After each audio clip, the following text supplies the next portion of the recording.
জাতীয় নাগরিক party NCP দক্ষিণাঞ্চলের মুখ্য সংগঠক হাসনাত আব্দুল্লাহ বলেছেন, আমরা সুন্দর ও ভালো একটি বাংলাদেশ দেখার অপেক্ষায় আছি। এটা করতে আমাদের ঐক্যবদ্ধভাবে কাজ করতে হবে। রবিবার গণমাধ্যমকে এসব কথা বলেন তিনি।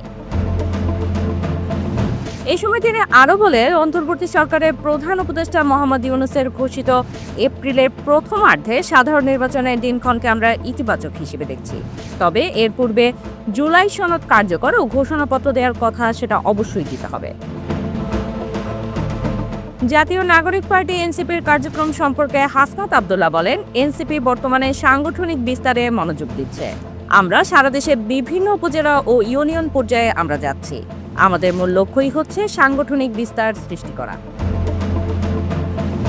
হাসনাত আব্দুল্লাহ আরও বলেন, সারা বাংলাদেশে মানুষের মধ্যে একটি স্বচ্ছ রাজনৈতিক চর্চার প্রত্যাশা তৈরি হয়েছে। সারা বাংলাদেশের গ্রামগঞ্জে আমরা যেখানেই যাই অভূতপূর্ব সাড়া পাচ্ছি। আমাদের বাংলাদেশের দায়িত্ব যে আমাদের ঐক্যবদ্ধভাবে পালন করতে হবে, যেন একটি সঠিক গণতান্ত্রিক রাষ্ট্র গঠন হয় এবং সেটির জন্য সকল ফ্যাসিবাদ বিরোধী রাজনৈতিক দল ঐক্যবদ্ধভাবে কাজ করে যেতে হবে।